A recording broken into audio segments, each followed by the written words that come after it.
breakers and takers, do us a favor. Take a minute to hit that like and subscribe button. Also hit that notification bell so you don't miss any of our videos in the future. So tonight, B, we got a good fight coming. Kamaru Usman, Gilbert Burns for the welterweight title. Let's get into it. Yeah, Gilbert Burns coming off of a dominating victory over Tyron Woodley, but it was almost a year ago, maybe about 10 months ago. Kamaru Usman, he beat down Jorge Masvidal. Yep. He beat Colby Covington and also dominated Tyron Woodley. So yeah, it's kind of a who's the king of the welterweight division kind of fight, right? Yeah. I think it should be pretty interesting. Gilbert Burns is a kind of a jiu-jitsu and submission guy. Kamaru, more just a wrestler. So I think if you're not like really into the technique and the art, I guess, of MMA, this may not be the fight for you. I think you're going to be on the floor a lot in this one. Yeah, I feel like the pay-per-view numbers for this one will be low. After Usman dominated Masvidal, which is what he did. He dominated him, right? But a lot of Masvidal fans just didn't like the way it looked. They're like, oh, all he did was stomp on his feet and just wrestle him. Like, yeah, man, that's part of the sport. Yeah. And he did it well, and Masvidal couldn't do anything about it. Right. So he dominated your man, right? I just think a lot of your so-called hardcore UFC fans don't appreciate that part of the sport where, it gets on the ground. And I think these are two guys that know each other well. They used to train together. Yeah. It's going to be a more technical fight in that aspect. I don't really expect a knockout, to be honest. It's gonna go all 5 rounds, I believe. But we'll get your thoughts. For you guys, look, we don't do a lot of UFC videos. We haven't done a lot of UFC videos on here, so we may not have a huge UFC crowd that watches this video. But if you're into UFC and you're excited about this fight, I want to hear from you. What do you think about the match? You think it's going to end in a knockout? You think it's going to end in a submission? We're going to give you guys our predictions here in a second. Yeah, I think that, like I said, I think it's going to be on the ground for the most part. I think that, to be honest, I think Usman is going to control the fight on the ground. I think he'll get in some ground and pound. I think he's going to win a unanimous decision over Burns. Yeah. This is a fight that I'm interested to watch, but as you mentioned, the pay-per-view numbers, you're not going to be getting my money for this either, because I'm an ESPN Plus subscriber. All their pay-per-views are on ESPN Plus. Now, I get that, $5 a month, you're probably not going to get the pay-per-views along with that, right? But I mean, the price keeps going up. Like there's no discount on the pay-per-view or anything. Like they're sending me an email earlier today. Oh, we've got your special offer for UFC 258. I'm like, okay, well, I'll see what your special offer is. Your special offer is I can give them $70 and then I can watch the fight. And especially considering, Dana White, man. I don't like him at all. And he made such a huge deal about, we're catching these streamers, we're going to illegally tap their phones, and I'm going to arrest them and all this stuff. And then you didn't even deliver the fight for the people who paid for it.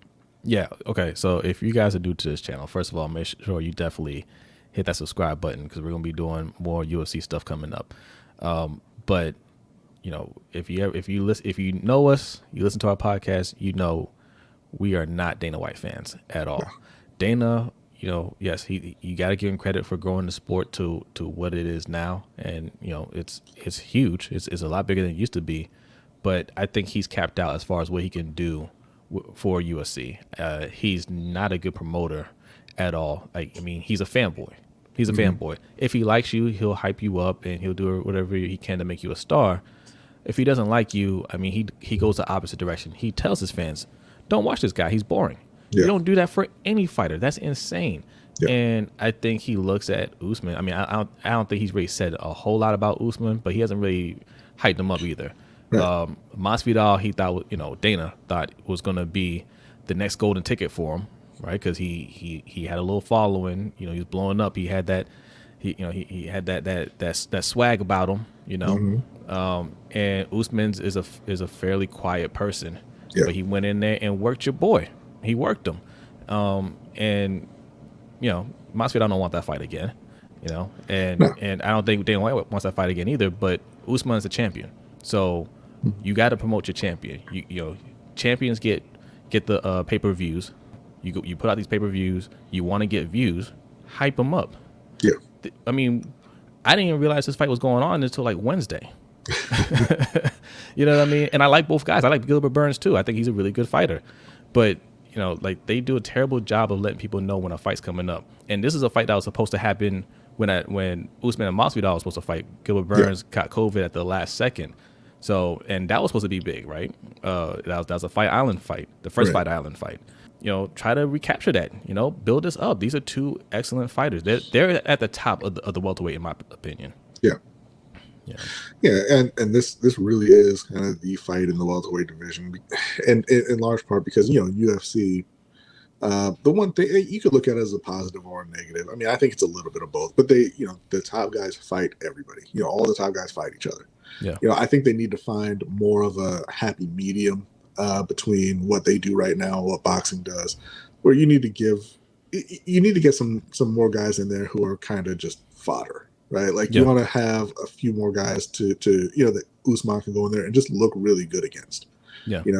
And also that kind of it spaces out the big fights, and it allows that those storylines to build more naturally and everything. Because after this fight, I'm not sure what you really look forward to in that division. Now, I mean, obviously Leon Edwards and Chimaev was going to be, a fairly big fight. That's off again, just for the foreseeable future, because Chimaev is still suffering some side effects from when he was infected. So obviously, hopefully he recovers really soon. But outside of that, like I said, Teron Woodley is done. Colby Covington already got beat down by Usman. Masvidal already got beat by Usman, and those guys aren't on that level anyway. No, they're not. So there's not really a whole lot to look forward to. Usman already beat Leon Edwards. So yeah, I'm not sure where you really go there. But just in terms of this fight, like I said, I feel like this is going to be not an easy win, but I think Usman will control this fight, and he'll stay right there on top of the division, and I don't see anybody knocking him off anytime soon.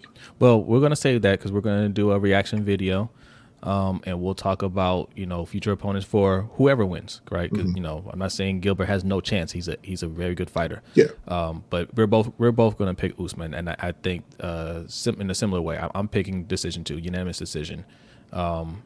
But yeah, I think it's going to be a competitive fight. It's definitely going to be a competitive fight. But yeah, I have Usman winning by decision, and then we'll come back and we'll discuss future opponents for Usman, or if Burns win, we'll talk about that too. I have an idea of who the next opponents will be. I still don't think it's going to be ideal, but we have some ideas of who it should be versus who it's going to be. Right, because those two will be different, but we'll definitely have more to talk about after the fight, and we'll see who wins. Oh, do you want to talk about the undercard at all, or no? I mean, okay. I'm sure it'll get entertaining, but like this is always my thing with the UFC. I mean, there's nobody of note on the undercard really. And that's not to say that they're not good fighters. That's not to say that even, maybe they could be champions one day. It's just that there's nobody who really catches your attention. Yeah. Look, we don't. Yeah. There's nobody on the undercard that we're really excited to see. But I'm sure, because this always is in every UFC pay-per-view. There's always some one or two really good fights that come out of these pay-per-view events. So we'll have more to say on the reaction video about the undercard. So we'll talk about anything that's worth talking about. But like leading into the fight, like if you don't care about these undercard fights, then why should I? Like if you're not going to do anything to promote any of these fighters, well, why should I talk about it? That's a good point. But all right, I know there's some hardcore UFC fans out there, and there might be some fighters on there that they're interested in seeing. Leave a comment, send us an email, all right? And let us know what you think after the fight. We'll be back here and we'll discuss.